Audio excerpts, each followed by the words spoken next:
Méta de choc, méta de choc. Méta de choc. Et si on se demandait pourquoi on pense ce qu'on pense? Story 1. Histoire de virus. Nous vivons des temps historiques. Le coronavirus a débarqué dans nos vies il y a moins de 3 mois et notre quotidien est totalement changé. Notre état d'esprit aussi, nos pensées sur le monde, la vie, les autres et sans doute sur nous-mêmes. En confinement ou en non-confinement obligatoire, nous faisons l'expérience de conditions de vie inédites où la mort maraude, invisible jusqu'à ce qu'elle frappe. Story est un nouveau format qui nous permettra de suivre à épisodes espacés le devenir cognitif d'auditeurs qui nous livrent leurs mouvements intérieurs au fil du temps. Une aventure dont nul ne connaît les développements futurs et les conséquences à un niveau individuel comme collectif. Ce que je vous propose ici, c'est un micro-trottoir sans trottoir, un reality show sans scénario préétabli, une rencontre au sommet avec les tréfonds de notre esprit. C'est également une belle occasion de retrouver les invités de précédentes émissions de Méta de Choc, comme Albert Moukébert, Maud l'Anonyme ou Grégoire Perra. Mais aussi de découvrir le témoignage parfois drôle, parfois dramatique, d'auditeurs qui ont accepté de partager avec nous leurs questions, leurs étonnements, leurs états d'âme. Des destins qui se croisent dans un tissage qui, je l'espère, vous tiendra en haleine et vous sera utile pour prendre du recul sur votre propre expérience. Acte 1. Faire face à l'invisible.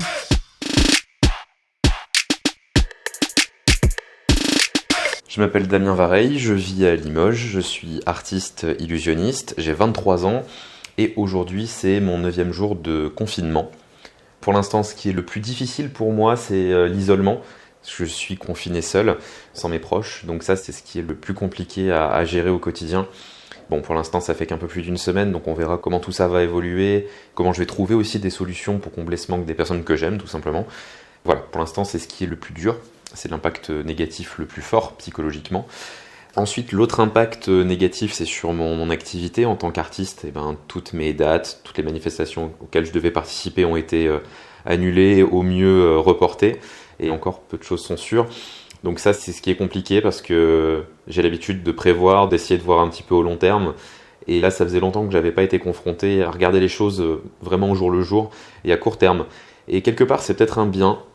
Ça me permet de me rendre compte qu'il y a des choses que j'aime, des choses que j'aime pas. Et au jour le jour, je fais ce que j'ai envie de faire. Je me laisse ce droit-là, ce droit de me dire est-ce que ça, j'ai envie de le faire? Si j'ai envie de le faire, je le fais. Si j'ai pas envie de le faire, je le fais pas. Et je trouve que ça permet de se rendre compte de ce qui compte vraiment et de ce qui est important pour moi. Je me concentre du coup à faire de nouvelles choses. Ça me permet de travailler des choses que je travaillais pas forcément avant, des choses que j'avais dans un coin de ma tête que j'avais pas forcément le temps de faire. Aujourd'hui, j'ai le temps de le faire et c'est vraiment quelque chose de positif. Ça me permet de me recentrer sur moi et de me recentrer sur mes besoins. Autre chose aussi, depuis quelques jours, je me suis coupé tout parti des réseaux sociaux parce que dès le départ du confinement, j'ai vu que ça devenait de plus en plus anxiogène. Et c'est vrai qu'au début du confinement, j'avais tendance à être sur les réseaux sociaux beaucoup plus qu'en temps normal. Et ça me fait beaucoup réfléchir aussi. Dans mon travail, je m'intéresse énormément à la question des dérives sectaires, des croyances. Et notamment dans mon prochain spectacle, c'est le sujet que je vais traiter, les dérives sectaires et comment on peut être amené à croire tout et n'importe quoi sur parole. Et je m'en suis rendu compte depuis le début du confinement.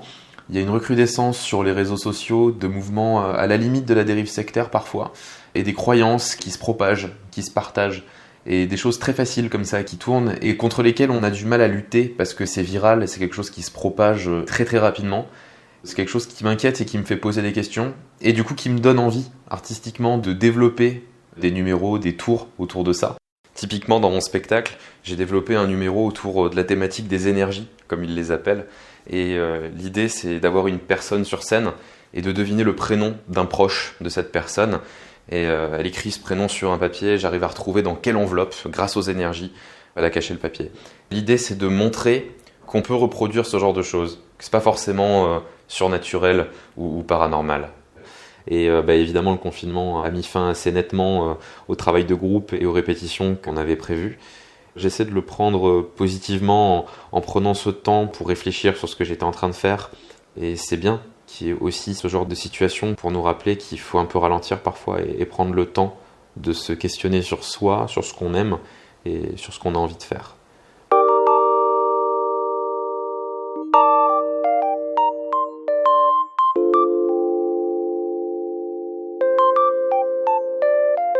Moi, c'est Margot.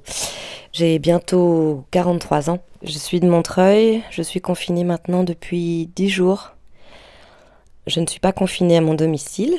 Je suis partie dans un espace un petit peu plus grand pour être avec ma compagne.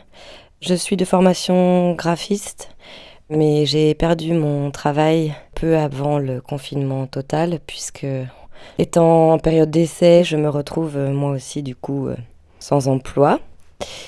Quelque chose d'autre qui va s'ajouter à la liste des choses à gérer après toute cette période un peu grisâtre. Ça se passe relativement bien, même si ça s'est enchaîné après l'annonce de ce licenciement, on va dire.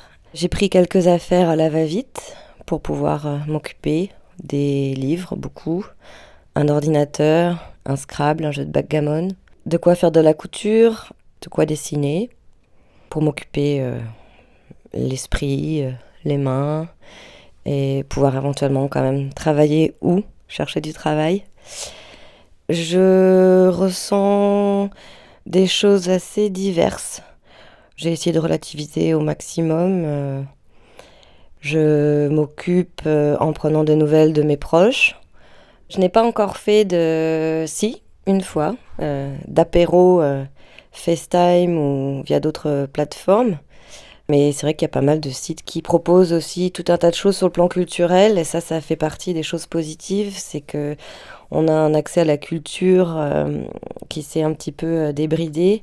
Les gens s'échangent des informations, des films, des références, des lectures, des livres audio, des choses comme ça.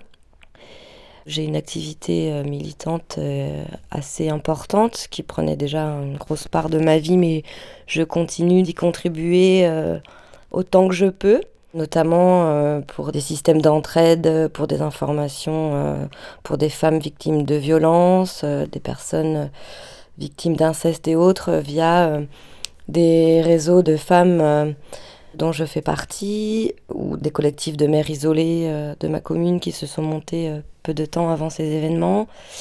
Voilà, il y a des belles personnes qui proposent leurs appartements, des fiches d'activité pour les enfants, des numéros de téléphone de psy qui assurent des permanences, des choses comme ça. C'est vrai que de voir toute cette entraide-là, ça fait chaud au cœur et c'est d'autant plus important actuellement au vu du nombre de personnes qui sont confinées dans des situations très difficiles. Sur le plan personnel, c'est une expérience particulière aussi puisque ma compagne et moi ne nous voyons quasiment pas d'habitude, peut-être 6 ou 7 fois par mois. Et là, nous nous retrouvons confinés ensemble, donc c'est aussi un apprentissage de la vie ensemble, de laisser l'espace à l'autre, de s'organiser des moments de partage agréables, de pas s'étouffer, de profiter aussi pour réinventer tous ces espaces ensemble. C'est plutôt positif. Et à côté de ça, je ne suis pas avec mes enfants, puisque le confinement a été déclaré à un moment où les enfants étaient avec leur papa. Ça a été assez difficile parce que je leur ai consacré les 2 dernières années pour être avec eux le mercredi, les reprendre le plus tôt possible à l'école pour pas qu'ils fassent de centre de loisirs ou d'études, être là pour les devoirs. Donc voilà, c'est un peu particulier pour moi du coup, mais c'était soit on se retrouvait à 4 dans 35 mètres carrés avec 2 enfants dans une chambre de 7 mètres carrés avec 7 ans d'écart d'âge, filles et garçons, ce qui est déjà difficile une semaine sur 2. Soit ils restaient chez leur père avec chacun leur chambre, un jardin, de l'espace. Donc il nous a semblé plus intelligent que je ne les récupère pas. Donc le papa va découvrir ce que c'est de faire des activités peinture, pâte à sel, lire des livres, faire des constructions Capla, gérer des devoirs, des exposés. Je me dis que ça aussi c'est peut-être positif, de voir ce que ça représente comme charge mentale, de fatigue, de disponibilité. Pour l'instant, ça se passe bien, donc je suis plutôt contente. Et une des raisons aussi pour lesquelles je ne m'occupe pas du coup des enfants, c'est parce qu'on m'a enlevé un organe quand j'étais petite, la rate en l'occurrence. Donc je suis immunodéficiente et j'ai malheureusement aussi de très grosses allergies à divers médicaments, antibiotiques, pénicilline, codéine, iode, enfin les macrolides. Je ne suis jamais malade par chance. J'ai un super métabolisme, mais moi qui suis, comme je me plais à le croire, un petit rocher, oui, là pour une fois, j'agis de façon responsable et je pense à mes enfants, à mes proches, et voilà, donc je ne prends aucun risque, je ne sors absolument pas. Ce n'est pas moi qui vais me charger des courses, je ne suis en contact avec personne de l'extérieur. Ça me fait un peu bizarre, mais voilà, je pense qu'il est un peu inutile de surcharger les hôpitaux d'un cas comme le mien. Ce serait complètement insensé d'aller me mettre en danger par juste inconscience, quoi. J'essaye de ne pas paniquer, voilà, même si évidemment j'ai ma mère qui m'envoie des messages tous les jours. Un tel est décédé, attention, t'as pas fait ton vaccin pneumo 23. Enfin. Donc voilà, pour l'instant je ne le vis pas trop mal, bien que je sois habituée à une vie sociale assez riche.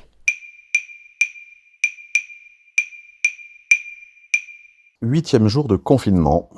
Alors je suis Nick Hawks, ex-rédacteur en chef de Hawksbuster, animateur de l'émission L'heure du doute qui traite d'esprit critique et je suis de la région de Nice.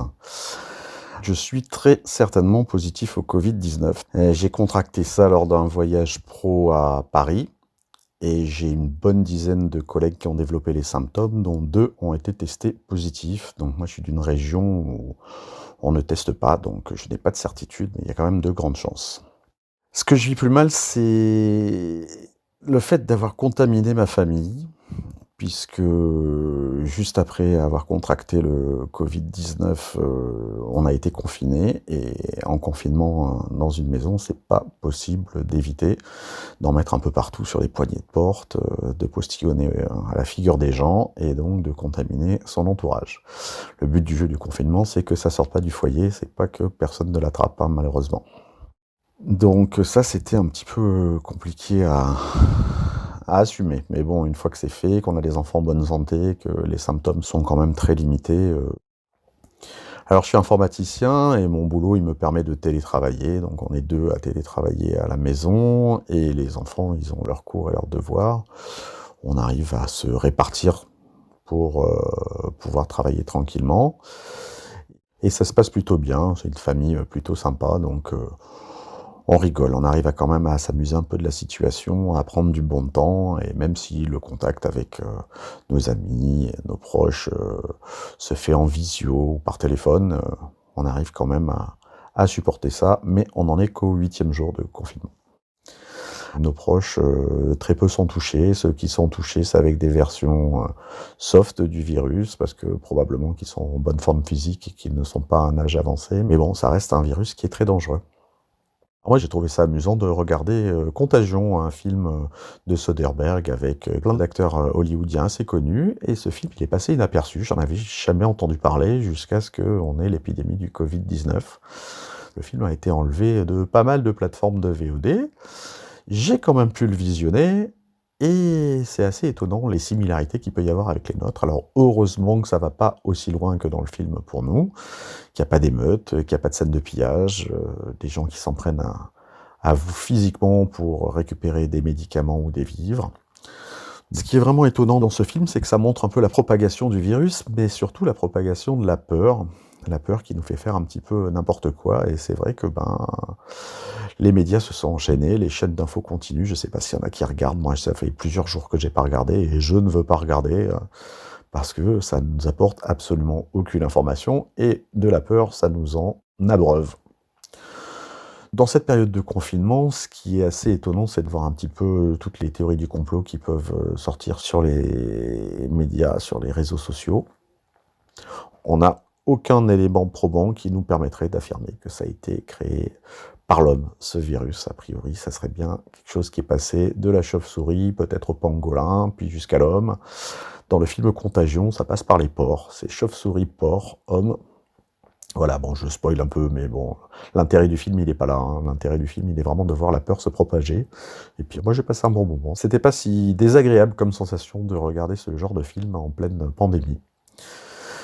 Voilà, j'espère que d'ici peu, le virus sera circonscrit et qu'on pourra tous à nouveau vivre normalement, parce qu'on est des animaux sociaux et qu'on a besoin d'échanger avec les autres et pas qu'en visio, parce que c'est assez frustrant la visio.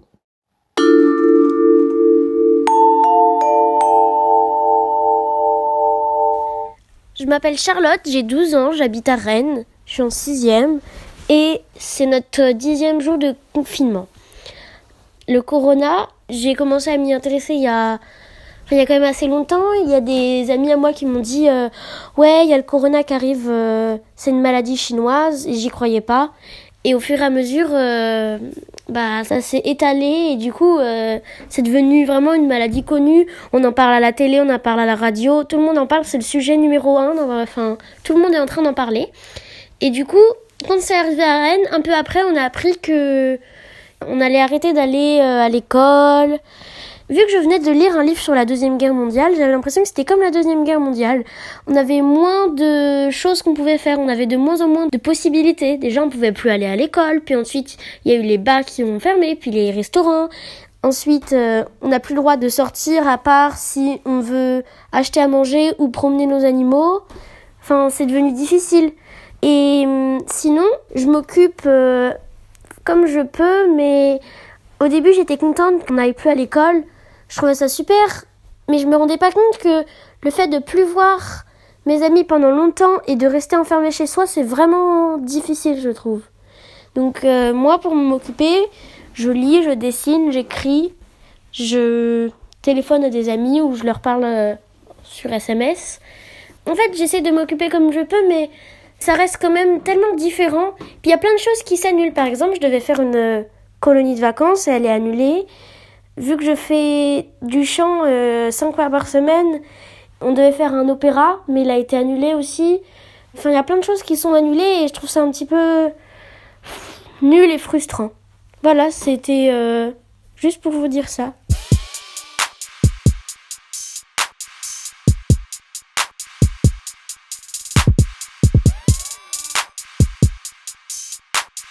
Je m'appelle Grégoire Perrat. Je vis dans une petite ville au sud de Paris qui s'appelle Gentilly. Je suis professeur de philosophie et alerteur sur les écoles Steiner, Waldorf et sur l'anthroposophie. J'ai 49 ans et nous sommes au 10e jour de confinement. Je voudrais essayer de faire des parallèles, des liens entre cette situation de confinement et ce à quoi ça me renvoie dans mon travail de lanceur d'alerte sur les écoles Steiner et sur l'anthroposophie, parce que pour moi, il y a de nombreux liens qui se font en ce moment. Alors la première chose à laquelle me renvoie cette situation de confinement, c'est notre dépendance à notre vie et à nos habitudes sociales. À quel point nous sommes dépendants de ce que nous avons pu construire comme mode de vie, comme sortie, comme lien aux autres. Et pour moi, ça fait un écho un petit peu particulier parce que, il y a 10 ans, toutes ces habitudes sociales, tout ce lien social, j'ai dû le rebâtir à partir de zéro. Totalement pour avoir ce que je peux avoir aujourd'hui, parce que j'avais passé 30 ans dans l'anthroposophie, et en la quittant, je devais tout reconstruire. La deuxième pensée qui me vient, c'est la question de l'isolement. Ça me renvoie à ce que je vis actuellement à travers tout ce que tentent de me faire les anthroposophes avec leurs procès, leurs articles qui tentent de me diffamer, de me salir auprès de mes collègues, de mes élèves, de mes amis, de mes soutiens. Il y a une volonté de leur part, à travers la diffusion de mensonges à mon sujet, que je me retrouve seul, c'est-à-dire totalement confiné socialement, mais confiné au milieu des autres, c'est-à-dire pestiféré, proscrit, marqué d'infamie, etc. Et quelque part, c'est drôle comme situation, parce que je me retrouve confiné, donc dans une situation d'isolement, mais je vois que ça correspond à ce que voudraient me faire subir les anthroposophes. Et puis, troisième point, ma situation de confinement, elle est marquée par un travail d'écriture. Un travail d'écriture que j'avais commencé juste avant et que j'ai dû poursuivre dans le cadre du confinement, c'est-à-dire en changeant un petit peu mes habitudes, en essayant de trouver de nouveaux rituels d'écriture, de nouveaux lieux d'écriture. Ce confinement, en fait, pour moi, il est en lien avec quelque chose qui venait de se passer juste quelques jours avant le déclenchement du confinement, c'est-à-dire que je recevais les pièces d'un des procès que m'intentent les anthroposophes actuellement. C'est le procès des médecins anthroposophes, et donc je recevais la plaidoirie écrite de leur avocat et les pièces liées à cette plaidoirie, c'est-à-dire des attestations contre moi, dont certaines sont faites par des amis d'enfance qui mêlent habilement de la calomnie, des mensonges à mon sujet, à de vrais souvenirs, des choses qu'on avait partagées ensemble et dont ils se servent pour essayer de dresser de moi un portrait accablant, comme ils savent le faire. Hein. Les anthroposophes sont très très forts pour diaboliser les gens, faire d'eux des portraits de monstres. C'est dans leurs habitudes. Donc, pour moi, cette situation de confinement, elle est très contrastée. Parce que d'un côté, il y a le sentiment de cette tentative pour me salir, pour me détruire socialement, pour détruire ma mémoire, même après ma mort, le souvenir de qui j'étais et du combat que j'ai mené. Et en même temps, ce travail d'écriture que je suis en train de mener à bien, où j'essaie de me replonger dans d'anciens souvenirs, de raconter ma vie, et de le faire non pas comme un philosophe, mais plutôt comme un romancier, c'est-à-dire quelqu'un qui se réapproprie sensoriellement, émotionnellement son passé. Et ce travail-là, j'ai envie de dire qu'il me procure un sentiment, je ne sais pas quel mot juste mettre dessus, mais disons un sentiment de triomphe et d'invincibilité. Pourquoi ce sentiment de victoire ? Eh bien, en ce moment, je vis une tentative de remise en question d'une victoire que j'ai remportée il y a quelques années, en 2013, quand j'avais gagné le procès que m'intentaient les anthroposophes. Et bien sûr, en ce moment, à travers tout ce qu'ils font, ce sont des tentatives pour revenir sur cette victoire. Eh bien, le sentiment que j'ai quand j'écris, quand je plonge dans l'écriture comme je le fais actuellement, un peu chaque jour, c'est que si je parviens à mener cet écrit à son terme, cette fois-ci, ma victoire, elle sera totale et elle ne pourra plus être remise en question. Ce sera un triomphe indiscutable, sur lequel on ne pourra pas revenir, quelle que soit la puissance, le pouvoir des anthroposophes. C'est quelque chose qui m'amène très loin dans le passé, qui me procure par anticipation, de façon peut-être illégitime, ça je ne sais pas encore, un sentiment de triomphe à venir, et puis en même temps qui me plonge complètement dans le présent, parce que quand on écrit, c'est chaque jour, c'est mot après mot, paragraphe après paragraphe, et donc on est totalement dans le présent et dans la longueur du présent, parce qu'un écrit long, c'est pas un article, c'est quelque chose qui s'inscrit vraiment dans la durée.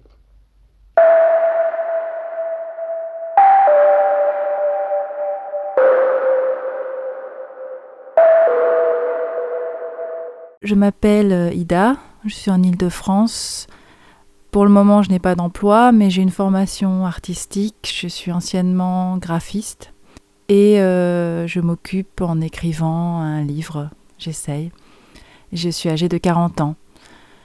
Alors aujourd'hui, c'est le 13e jour de confinement parce que je me suis auto-confinée avec mon mari le vendredi 13, je m'en rappelle bien de cette date, parce que suite à la lecture d'articles assez alarmistes, j'ai pris peur et j'ai demandé à mon mari de ne plus aller travailler.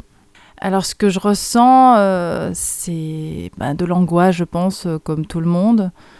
D'abord pour mes proches fragiles, ma mère qui est loin, qui est en Martinique, mes amis, ceux qui ont des pathologies, des gens de mon âge qui ont pu avoir la maladie, et bien sûr moi-même et mon mari. J'ai aussi un grand sentiment d'impuissance. J'ai l'impression que la population n'est pas assez protégée et que certaines personnes seront sacrifiées. Et moi, je peux rien faire à part ne pas sortir. Et par rapport à ça, je ressens quand même une certaine colère, j'avoue. Parce que tout ce qui se passe, je pense que c'était prévisible et anticipable. Donc j'ai un peu la haine, j'avoue. Et je trouve qu'on n'a pas fait assez. Quelque chose qui me taraude beaucoup aussi, c'est le doute. Je crois qu'on est beaucoup à partager ce sentiment de doute aussi. On se demande si on en fait trop, si on n'en fait pas assez, si on n'est pas en train de devenir fou. C'est une situation qui est tellement inhabituelle, à laquelle on n'est tellement pas confronté. On est en fait un peu dans l'extraordinaire, en fait, quelque part. Nos comportements nous surprennent nous-mêmes. Et on développe des espèces de tocs, je trouve. Moi, par exemple, j'ai les mains qui sont toutes rouges et toutes pelées à force de me les laver. C'est tout bête, mais voilà, je me lavais beaucoup les mains avant, mais là, je me les lave encore plus. Et j'astique chaque course qui revient. C'est pénible. On se demande tout le temps s'il n'y a pas un morceau de virus qui traîne quelque part, si en sortant, on n'a pas mis un peu de virus ici ou là. Et oui, ça rend un peu fou, entre guillemets. On a peur tout le temps, en fait. Je me questionne aussi, je me questionne beaucoup par rapport aux consignes contradictoires, à la parole de l'autorité. En tant que personne proche du milieu zététique, l'exercice de la pensée critique est un peu mis à rude épreuve, j'avoue. Il faut démêler le vrai du faux dans des délais qui sont très très courts et avec tellement d'enjeux. C'est un peu une gageure en fait, parce qu'on veut savoir ce qui est vrai, on veut savoir ce qu'il faut faire. Et il faut peut-être admettre que c'est pas possible, mais le cerveau, il veut pas. Le cerveau, il veut savoir. Et on passe son temps à se renseigner tout le temps, à aller sur des sites d'information. Mon cerveau, il fonctionne pas comme d'habitude. Là, il veut savoir, il veut se nourrir d'infos pour se faire une idée de ce qu'il faut faire, ce qu'il faut pas faire. Je me dis, si je rate cette info-là, à ce moment-là, peut-être que je mettrai quelqu'un en danger, peut-être que quelqu'un que j'aime sera en danger. Et du coup, je suis super avide de ça. J'ai vraiment l'impression que je dois chercher plusieurs sources parce que tout le monde ne dit pas la même chose. En fait, comme c'est récent et qu'il y a peu d'études, il y a peu de connaissances, les gens ils sont pas d'accord entre eux. Donc il y a des moments où on sait pas trop, on a juste des indices, des pistes et voilà, il faut attendre, mais c'est une épidémie, ça s'enchaîne et c'est en ça que ça crée des petites choses dans le cerveau qui font cafouiller parce que le temps de la science n'est pas le même que le temps d'une épidémie urgente comme ça et les choses changent très très vite. Et l'être humain, il a besoin aussi de savoir quoi faire dans une temporalité courte, savoir quoi faire demain de façon très pratique. Et c'est là qu'on voit que tout ce qui est théorie, finalement, quand on est confronté à un problème très grave, c'est pas forcément évident de mettre en pratique. Là où j'ai de la chance, entre guillemets, c'est que je suis quelqu'un qui sort pas beaucoup d'habitude. J'aime bien être chez moi, j'aime bien ma tranquillité. En temps normal, j'arrive à m'évader dans des mondes imaginaires. Là, mon imagination, elle est un peu bloquée. Là. L'angoisse casse un peu ça. J'espère que ça reviendra parce que il faut aussi que je pense à autre chose qu'à ça. Sinon, c'est pas possible. C'est invivable. Mais globalement, l'enfermement ne me gêne pas énormément, en fait. Et je pense qu'il y a plein d'autres gens qui souffrent beaucoup. Par contre, je pense à eux. Ma mère, par exemple, il faut tout le temps qu'elle sorte et pour elle, c'est très, très dur. Surtout qu'elle n'a pas Internet, elle n'utilise pas du tout d'ordinateur. Donc, j'ai de la chance quand même de pouvoir avoir accès aux réseaux sociaux, de pouvoir parler avec des amis. C'est très important, on se soutient mutuellement, même on s'envoie des petites blagues un peu bêtes, mais rien que ça fait sourire et mentalement, ça fait du bien. Je crois que cette crise nous fait prendre conscience aussi qu'on a besoin les uns des autres et qu'on n'est pas seul et qu'on est interdépendants, qu'on agit les uns sur les autres, qu'on doit s'entraider aussi. Et je pense que cette crise révèle un peu notre humanité. Parfois, c'est le pire, malheureusement. Mais je vais être optimiste. Je crois que le plus souvent, c'est quand même le meilleur.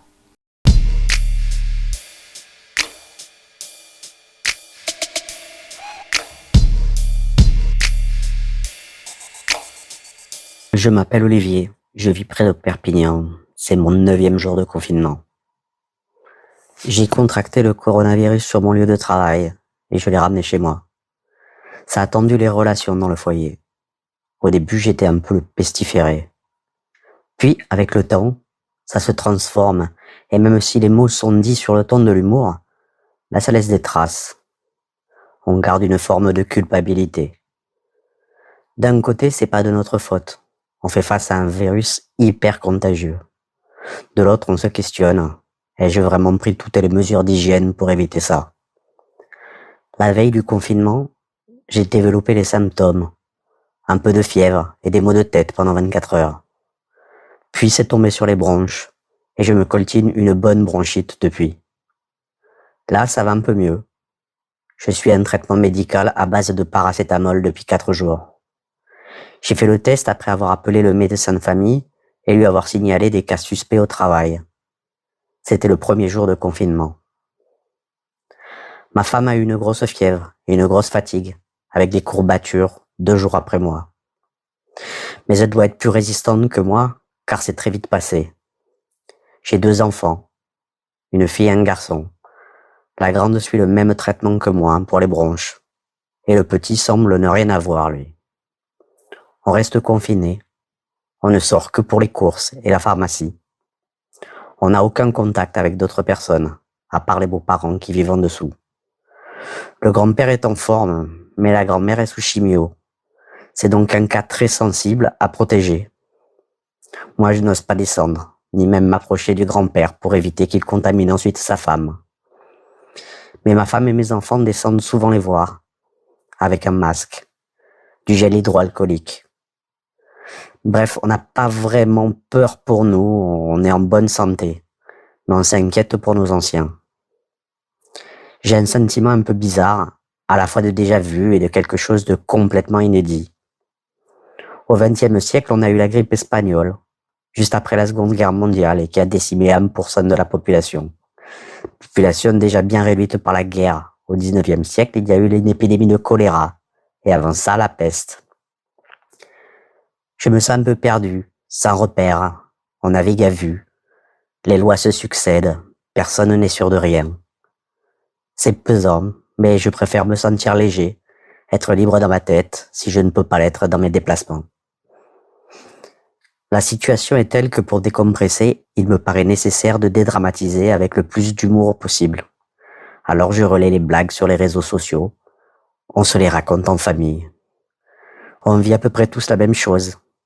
C'est notre façon d'appréhender une forme de détention au quotidien qui fait la différence. Pour l'instant, je suis optimiste. Mais on est encore qu'au 9e jour de confinement. Et pas vraiment d'idée précise de la fin. Mais que peut-on faire? Il y a des sujets pour lesquels on ne peut rien faire d'autre qu'accepter. Il en va de notre santé et de celle de nos proches. Alors on n'a pas le choix. Il faut se résigner à suivre les consignes. En espérant que ça ne durera pas trop longtemps. Que les relations dans le foyer continueront à être bonnes.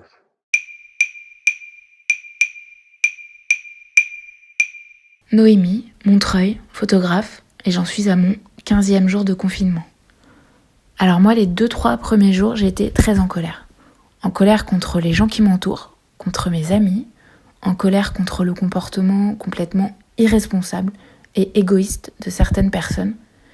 Je pense que ma colère était aussi violente que cet égoïsme. J'étais vénère. Moi, je me suis confinée avant qu'on me le dise, parce que je trouvais ça plus raisonnable, parce que je pense que j'ai pris conscience de la gravité des choses, même si finalement ma prise de conscience était tardive, et parce que j'avais pas envie d'attendre qu'on me le dise pour le faire. Après, j'ai décidé de calmer ma colère parce que je dépensais beaucoup trop d'énergie à ça, et je me suis mise à fond dans le sport. Chez moi, évidemment. Comme je suis photographe indépendante, j'ai plus du tout de boulot, donc je m'occupe chez moi et je m'ennuie pas du tout. Je passe aussi énormément de temps à parler à mes potes et à ma famille. On s'appelle, on s'envoie des messages, on rigole, on se fait des apéros et ça fait du bien. Le plus dur pour moi, ce sont les nuits, le silence et l'obscurité qui m'oppressent encore plus maintenant qu'en temps normal. Alors, en règle générale, les nuits, c'est pas la folie, mais alors là, c'est la cata. Je fais des cauchemars, je fais des insomnies, j'angoisse. Je suis pas bien. Je suis seule chez moi, et même si j'ai beaucoup de contact avec mes proches, parfois je ressens comme une énorme et envahissante solitude et inquiétude. Parfois j'ai peur de ne pas revoir mes amis, peur de ne pas revoir ma famille. Et je pense aux dernières fois où je les ai vus, touchés, et ça me rend un peu triste. J'ai envie de leur faire un gros câlin. Mais j'ai conscience aussi que j'ai beaucoup de chance. Beaucoup de chance d'avoir un toit, de quoi me nourrir, de quoi me laver. Et je pense à ces personnes qui n'ont rien de tout ça. Et j'aimerais bien les aider, ces personnes. Je pense parfois aussi à l'après. Dans quel état on peut être en restant enfermé comme ça pendant des semaines. Mais je pense que pour les personnes comme moi, qui sont enfermées chez elles, on a de la chance. On est comme dans une prison, mais une prison super confortable. Et dans quelques temps, on se retrouvera et on s'aimera.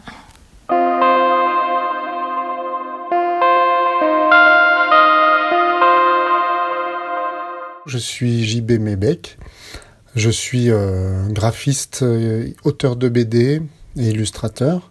J'ai 47 ans et j'habite dans la région de Toulouse, à Tournefeuille. Alors, comment je me sens pendant cette période de confinement ? Ça va pas trop mal. Il faut dire que je suis dans des bonnes conditions. Je suis en famille, j'ai mon fils, ma fille, ma femme. Je suis dans une maison avec un petit jardin. Donc, franchement, il y a pire. Hein. En plus, moi, je suis auteur de bande dessinée et graphiste, donc j'ai vraiment l'habitude de travailler à la maison. En fait, je travaille toujours à la maison. Donc, en ce qui concerne le boulot, ça change pas grand-chose. Là, je devais faire ma comptabilité, donc j'ai plein de choses à faire. Je suis même un peu en retard et j'ai du mal à rattraper le temps, parce que j'essaie de faire une BD sur Internet aussi, et puis j'ai du boulot de graphisme en retard aussi, enfin bref, donc je suis occupé. J'essaie de faire du sport aussi pas mal, parce que c'est vrai que en temps normal, je sors au moins 2 heures par jour faire du sport, parce que justement, comme le reste du temps, je reste déjà à la maison, j'avais un besoin assez vital de m'aérer. Donc j'allais à la salle de sport en vélo, ça je ne peux plus le faire, donc je me suis fait un petit plan là, avec un cercle d'1 kilomètre autour de chez moi, et là je reviens de faire une petite course de 1 heure et 10 kilomètres à l'intérieur de ce cercle. J'ai aussi une application pour faire de la gymnastique à la maison, et avec ma femme on a aussi abonné à une page Facebook, c'est comme...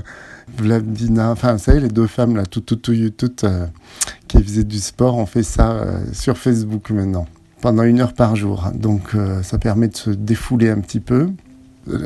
Ce qui change pour moi, c'est que j'ai tout le monde à la maison en permanence, hein, ce qui n'était pas le cas bien évidemment avant.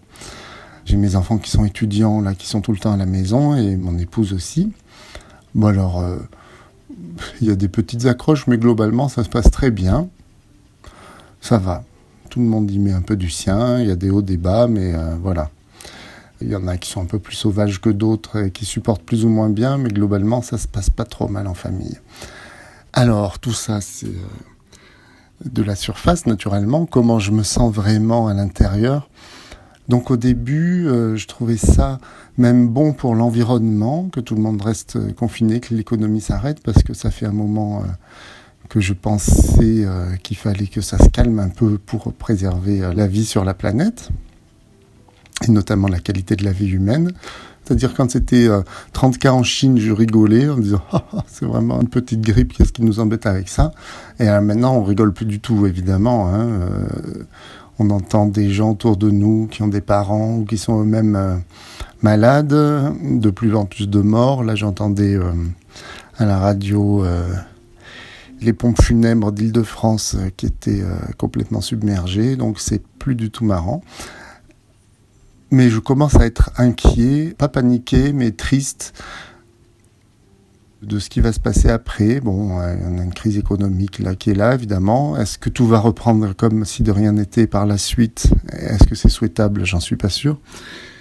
Ou est-ce que on va avoir une grande crise économique, du chômage et du malheur, beaucoup, plus rien ne sera comme avant, peut-être, ça c'est possible aussi. Donc je suis un peu sur une crête entre l'aspect presque amusant, c'est terrible à dire, mais c'est vrai, on se croirait un peu dans une dystopie, dans un film, quand on sort faire 3 courses, les rues sont vides, quand on va dans les magasins, donc il y a des queues, pas possible, les rayons sont vides, on s'attend vraiment, comme on le dit souvent, à voir surgir les zombies. Et quand on voit le sort des soignants, des médecins, des amis infirmières ou urgentistes, c'est pas du tout drôle.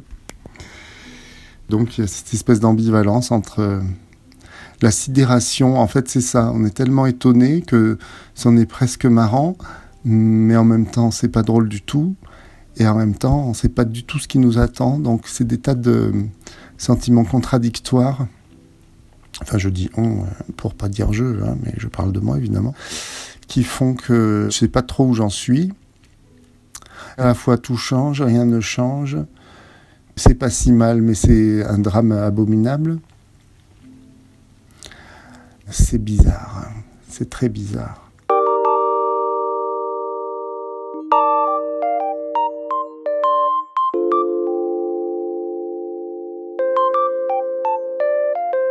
Je m'appelle Anne-Laure Buffet, j'ai 49 ans, je suis thérapeute. Nous sommes aujourd'hui au 13e jour de confinement. C'est un confinement qui pour moi sur le plan personnel se passe pour l'instant plutôt bien. Je m'y étais, je crois, bien préparée, c'est-à-dire que j'avais bien sûr beaucoup entendu et regardé les informations avant que le confinement soit annoncé. Il me paraissait évident que nous allions être confinés. Ce qui fait que j'avais déjà organisé ma vie, le plus possible en tout cas, pour pouvoir traverser les premières semaines de confinement. De plus, j'ai une personnalité, j'ai un caractère qui fait que moins il y a de bruit, moins il y a d'agitation, moins il y a de mouvements perpétuels, et mieux je me porte. Donc d'une certaine manière, ne pas être confrontée à ce bruit de la rue, à ce mouvement dans la rue, pour moi est d'un grand repos. Donc je ne vais pas me plaindre du confinement sur ce plan-là. Je trouve même la possibilité de me détendre, alors qu'en temps normal, j'ai beaucoup moins cette possibilité. Et puis sur le plan professionnel, j'avais également d'une certaine manière pris les devants par rapport au confinement, puisque je reçois donc en consultation, et j'avais déjà prévenu une semaine à peu près avant le début du confinement que je ne recevrais plus qu'en Skype pendant les jours et les semaines à venir, ce qui fait que toutes les personnes que j'ai régulièrement en consultation savaient déjà que pour leur prochain rendez-vous, ce serait en Skype ou par téléphone pour certaines. Et elles s'y sont très bien faites, elles l'ont tout à fait compris, tout à fait accepté. Pour le moment, je constate tout de même une chose pour moi. Je ne suis pas angoissée, mais c'est vrai que mes pensées sont assez différentes, que mon sommeil est différent, peut-être plus agité, pas inquiet de l'avenir ou des mois qui vont arriver, mais tout de même plus en suspens, c'est-à-dire que ce sentiment d'incertitude, de ne pas savoir ce qui va réellement se passer pour moi, pour mes proches et puis pour le monde de manière générale, me crée un système de pensée et donc des rêves que je n'avais pas. Je rêve en principe très peu, en tout cas je me souviens pas de mes rêves. Et là je rêve toutes les nuits, ce sont des rêves qui sont très clairs, qui sont pas particulièrement sombres ou particulièrement noirs, mais qui sont vraiment très construits sur des incertitudes, des empêchements, des interrogations. Donc je sais qu'il y a quand même quelque chose en moi qui se passe, même si c'est pas encore très clair. Et je crois que c'est tout de même lié à cette incertitude, c'est-à-dire ce confinement d'abord de 2 semaines et puis qui est prolongé, qui très certainement sera encore prolongé après. Donc une difficulté à se projeter, une difficulté à construire que je sens quand même être présente, sur laquelle je réfléchis et j'essaye d'organiser mon temps dans la journée pour que cette incertitude ne soit pas trop pesante. Maintenant, sur le plan professionnel, pour y revenir, dans les personnes que je reçois normalement en consultation, il y a, on va dire schématiquement, 2 types de personnes. Il y a des personnes qui sont diagnostiquées Asperger, et puis il y a des personnes, essentiellement des femmes, victimes de violences conjugales et de violences intrafamiliales. Et là, il y a vraiment une nette différence entre les deux, c'est-à-dire que pour les personnes qui sont Asperger, le confinement ne semble pas plus difficile que ça, même pour celles qui vivent seules, parce que ce sont justement des personnes qui sont habituées à un isolement, qui sont habituées à un fonctionnement au quotidien différent, qui sont habituées à organiser leur journée, leur rythme de vie, leur travail, leur vie sociale, de façon à ce que ça ne soit pas trop invasif pour elles, trop déstabilisant, trop fatigant, trop contraignant. Donc le confinement, elles le vivent en général assez bien, elles le comprennent assez bien. Ça leur évite pas l'angoisse éventuelle de demain, la peur de la maladie, la peur de la mort, l'inquiétude pour leurs proches. Mais pour ce qui les concerne directement, elles n'ont pas le sentiment d'être coupées du monde ou d'être enfermées. En revanche, pour les personnes que je reçois et qui ont connu ou connaissent encore la violence intrafamiliale ou la violence conjugale, là, le confinement est beaucoup plus complexe parce qu'elles se retrouvent confrontées d'une part à leurs pensées, à leurs émotions, et d'autre part très souvent aux personnes, à leurs proches, à leurs conjoints ou à leurs parents qui au quotidien déjà les font souffrir. Donc l'accompagnement est beaucoup plus complexe. Il est souvent beaucoup plus lourd. Il ne faut pas hésiter dans ces cas-là, ce que je fais bien sûr, à leur rappeler qu'entre le confinement pour éviter la maladie ou la fuite en cas de danger, il faut fuir. Et puis il est certain que pour beaucoup, ça réveille beaucoup d'angoisses qui sont dans le rythme du quotidien, souvent niées, souvent refoulées, mises de côté, incomprises, peu perçues, à commencer par l'angoisse de la solitude, l'angoisse de l'isolement, l'angoisse de la mort, le sentiment de la privation de liberté, le sentiment encore plus de ne pas être compris. Ce que j'entends très souvent de personnes qui n'étaient pas forcément dans des contextes de violence, mais que j'entends très souvent quand même depuis 15 jours, c'est puisque je vis seule, s'il m'arrive quoi que ce soit, qui va me retrouver, qui va s'occuper de moi, qui je peux contacter, chez qui je peux aller. Donc il y a quand même ce sentiment d'angoisse qui est très présent. Et pour moi, comme je l'ai dit, mais pour d'autres personnes, l'incertitude du lendemain, de quand ça va s'arrêter, comment ça va s'arrêter, ce que nous en ferons, ce que nous pourrons en faire ou ce que nous ne pourrons plus faire après le confinement, tout ça est très présent. Donc dans mon travail, il est certain que les angoisses sont beaucoup plus exprimées, sont plus difficiles à accompagner. Il faut donner beaucoup de conseils pour soutenir, pour recadrer, avoir une écoute pas forcément plus réconfortante, parce qu'il est difficile de réconforter quelqu'un qui se sent dans une grande solitude, mais en tout cas une écoute qui est plus présente et souvent plus quotidienne. J'ai aussi plusieurs personnes qui m'envoient des messages tous les jours, qui ont simplement besoin d'avoir ce repère, donc de me laisser un message. Je leur réponds également par SMS ou par mail, c'est pas simplement la voix. Donc ce confinement, je crois qu'il faut vraiment l'entendre comme une précaution nécessaire, indispensable pour pouvoir préserver notre liberté. C'est pas un enfermement, c'est difficile à comprendre, c'est pas privatif, au contraire. C'est une espèce de réassurance qui nous est proposée et je crois qu'il faut tenter le plus possible d'avoir cette idée en tête pour pouvoir le supporter au mieux dans les semaines qui arrivent.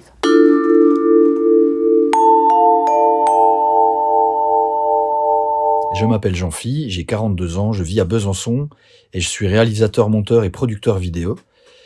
Je chante dans un groupe de hardcore crossover type années 80-90 qui s'appelle Prison Life. C'est le 12e jour de confinement et je commence à sentir les tensions liées à mes contradictions dans mon train de pensée. Je sens que mes connaissances s'articulent différemment en moi, comme si mon logiciel se mettait à jour, à l'aube d'un changement de paradigme sans précédent.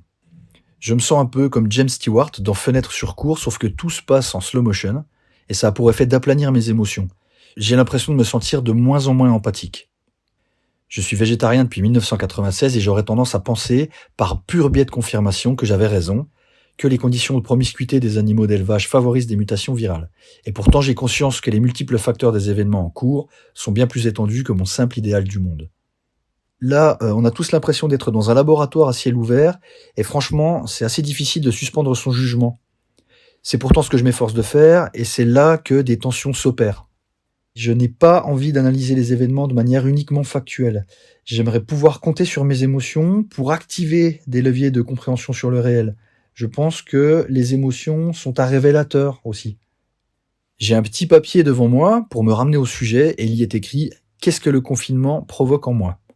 En fait, je crois qu'il réactive des souvenirs de confinement intellectuel parce que j'ai grandi dans une atmosphère dogmatique et on n'avait pas vraiment le droit de remettre en cause la foi ni les croyances, autant sur le plan religieux que médical par exemple, et toute approche de type cosmologique était, pour ainsi dire, bannie ou ignorée. Les chaînes de vulgarisation scientifique qui cultivent le doute et la méthode scientifique comme une base commune de réflexion m'ont aidé à m'extraire de ce logiciel de pensée magique, et la grille de lecture des biais cognitifs me donne une représentation du réel qui m'apparaît juste dans le sens de l'équité, mais aussi dans le sens d'une analyse à 360 degrés d'un événement, autant qu'on puisse le faire. Ma démarche de faire le tri entre le réel et la croyance ne s'est activée que depuis environ 5 ans. Alors c'est drôle, mais quelques semaines avant l'épidémie, j'avais commencé la rédaction d'un nouveau documentaire pour contrecarrer mes biais et mes intuitions sur le thème du cinéma fantastique, science-fiction et horreur, particulièrement dans les années 80 et 90. Ça s'appelle L'invité invisible. J'ai beaucoup fréquenté les vidéoclubs dans les années 80 et 90 et j'ai eu le temps de voir à peu près tout ce qui se faisait en termes de scénarios catastrophes et de films basés sur la peur et le survivalisme. Dans ce genre de film, c'est souvent la même recette.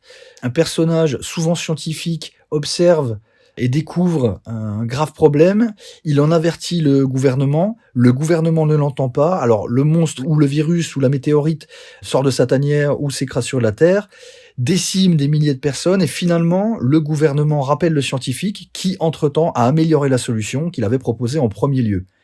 Et il la met en œuvre, sauve le reste des vivants, et c'est cool, le gouvernement des États-Unis vient encore de sauver le monde. Fin de l'histoire.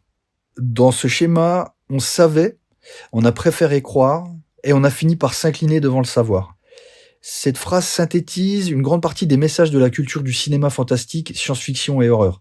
Et en ce moment, depuis le balcon de l'appartement où je suis confiné, ces idées me reviennent en tête, en fait. On n'est plus dans un scénario fictionnel, on est dans le dur, là, et je cherche à comprendre pourquoi, en 2020, alors que tout le monde se fie à son smartphone, tout le monde se sert de son GPS, on envoie des avions et des satellites depuis 60 ans, 70 ans, pourquoi un grand nombre continue de croire en des amis imaginaires, des pseudo-médecines ou des dons divinatoires?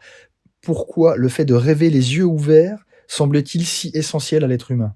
Ce sont précisément ces films qui m'ont progressivement fait m'intéresser à la science. Et j'adore ces films. Mais qu'est-ce que nous dit le cinéma de nos biais cognitifs? Que nous dit-il de nos choix au quotidien? Est-ce qu'on est vraiment condamné à croire parce que l'évolution nous a dotés d'outils de raccourcis de pensée? Il se trouve que notre génération des années 80 n'a pas connu la guerre ou le sacrifice et encore moins la famine. On a évolué dans l'opulence et on a été baigné par une littérature assez séduisante, une littérature dystopique à laquelle on pouvait tous s'identifier puisque, en l'absence d'une adversité physique qui nous toucherait personnellement, on était dans le pur fantasme. On n'a jamais été confronté à ça, physiquement. Nous avons aimé nous sentir en danger derrière l'écran, sentir la lame du tueur frôler notre gorge, admirer la lueur des bombes atomiques sublimées sur l'écran. Et je suis persuadé que ces mécanismes ont érodé notre jugement et que si nous décidons de vivre encore dans la croyance, c'est aussi en partie à cause de ça.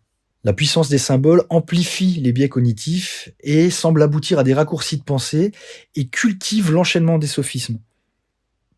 Ce confinement, pour moi, représente vraiment le timing idéal pour faire un bilan sur le réel versus la fiction. Et avant ce confinement, je n'imaginais pas tout ce que je pensais.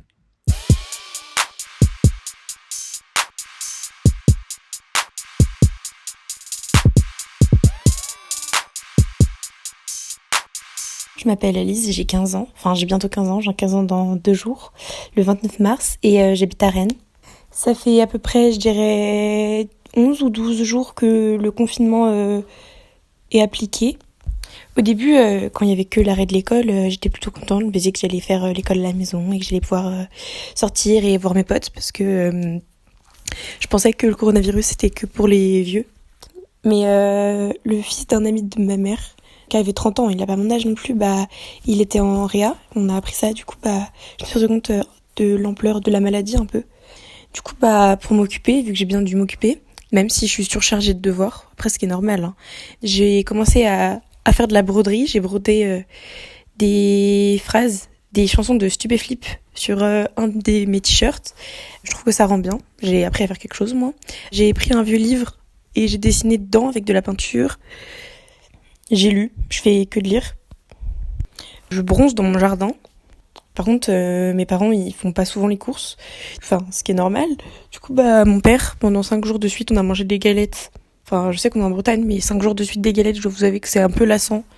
Du coup, mes parents, ils ont décidé d'aller faire un drive, mais vu qu'ils sont mal organisés, ils ont oublié le papier. Du coup, ma mère, elle a dû revenir. Du coup, ça a servi à rien.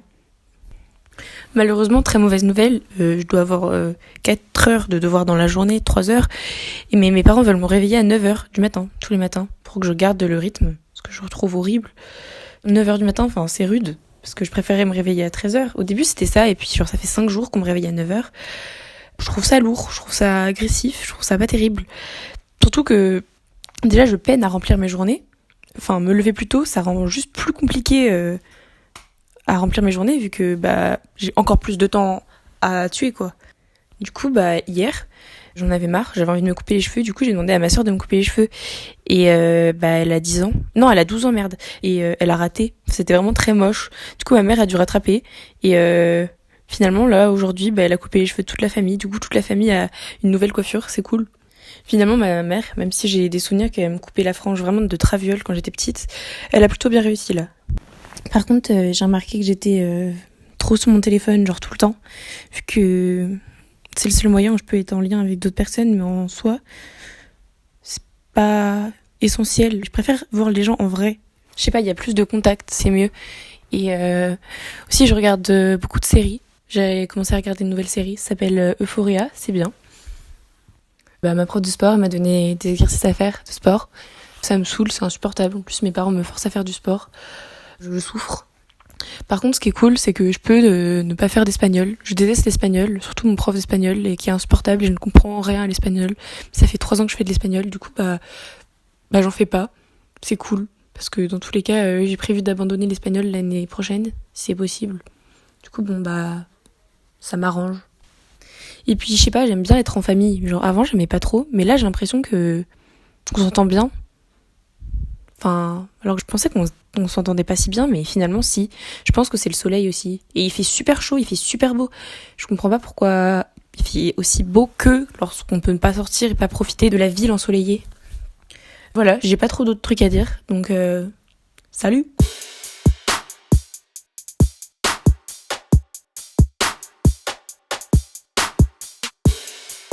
Fin de l'acte 1. Exceptionnellement, Story revient dès dimanche avec des témoignages de confinés et non confinés dans leur 3e semaine. Et oui, vous y entendrez Maud l'Anonyme et Albert Moukébert, entre autres. Cette émission vous a plu ? Partagez-la et parlez-en autour de vous. J'en profite pour vous conseiller l'appli de podcast communautaire EEKO, E-E-K-O. Un super lieu pour partager vos émissions préférées et échanger avec d'autres podcast lovers. Vous trouverez également une interview de moi sur le blog eco-podcast.fr. J'y raconte le jour qui m'a donné envie de me lancer dans cette aventure et j'y parle aussi des défis que je rencontre et des podcasts que j'aime. Merci aux auditeurs qui ont généreusement offert leurs témoignages. Nous retrouverons ces héros du quotidien dans la suite de cette série.